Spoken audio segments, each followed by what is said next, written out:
Samantala, kasunod ng mga questionableng kontrata, inisyuhan ng subpoena ni Senate Committee on Public Service Chair at Senator Raffy Tulfo ang joint venture agreement ng Prime Water at local water districts. Ang detalye sa report ni Vel Custodio. The committee is hereby ordered to issue a subpoena duces tecum to the officers of Prime Water to bring all pertinent joint venture agreements between Prime Water and concerns water districts. Ito ang sinabi ng chairman ng Committee on Public Service na si Senator Raffy Tulfo matapos ang umunoy questionableng mga kontrata at naluging local water districts sa joint venture agreement ng Prime Water Infrastructure Corporation. Sa presentation ni Senator Raffy Tulfo, ipinakita niya ang pagbagsak ng net income ng water district na may JVA sa Prime Water. Hindi rin naabot ng posted performance bond ang required amount batay sa report ng Commission on Audit noong 2023. Then for Dasmariñas Water District, a bond of just 9.5 million pesos was posted, far below the required. Ito na. Nakakasakit ng ulo. Magkakamay-migraine po kayo rito. Ang bond na required sa Dasmariñas Water District ay 775 million. Pero ang bond na pinost lamang ay 9.5 million.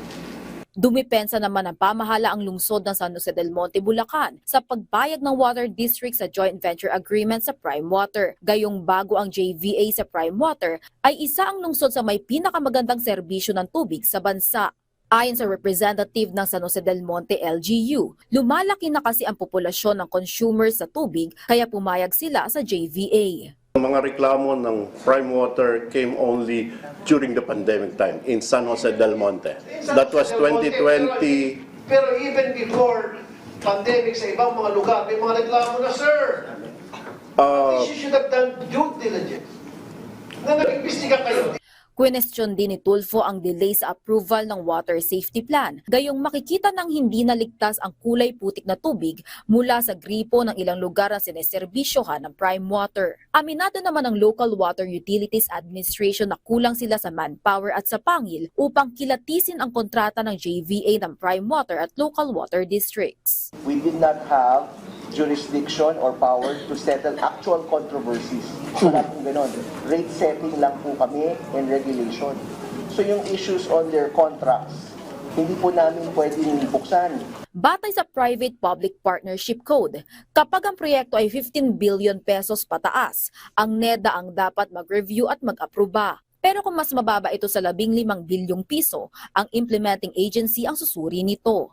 Sino ba namang Poncio Pilatong Kengkoy ang may pakanan itong PPP code na to? Saan ka makita 15 billion pesos na project, total project, sa isang lugar? Of course, wala. So ang mangyari, lahat ng mga proyekto from now on, they will no longer be subject to review. Yung PPP Center po ay pwedeng tulungan ng IA to do a detailed evaluation. Ang isa pong bagong nilagay sa PPP code, yung negotiation gagawin bago i-approve. Sinong head ng IA? So for let's say it's a water district, Exactly, local water the district. local water. O sila din mag-approve, sila din yung may say. Binigay na rin doon sa local water district. Pero at this point po, yung final contract, because it's considered as a national project, ang magre-review po ng kontrata ay tatlo. Ang PPP Center, ang Statutory Council, which may be the OGCC or the OSP. Pero yung head ng IA po, ay yung local water district. Yes po. Na meron pong say dahil po siya ang head. Opo. O di po ba? I rest my case. Huwag na kayong humirit. Patuloy na pag-aaralan ng komite ang mga kontrata sa joint venture agreement sa mga susunod na pagdinig. Vel Custodio para sa Pambansang TV sa Bagong Pilipinas.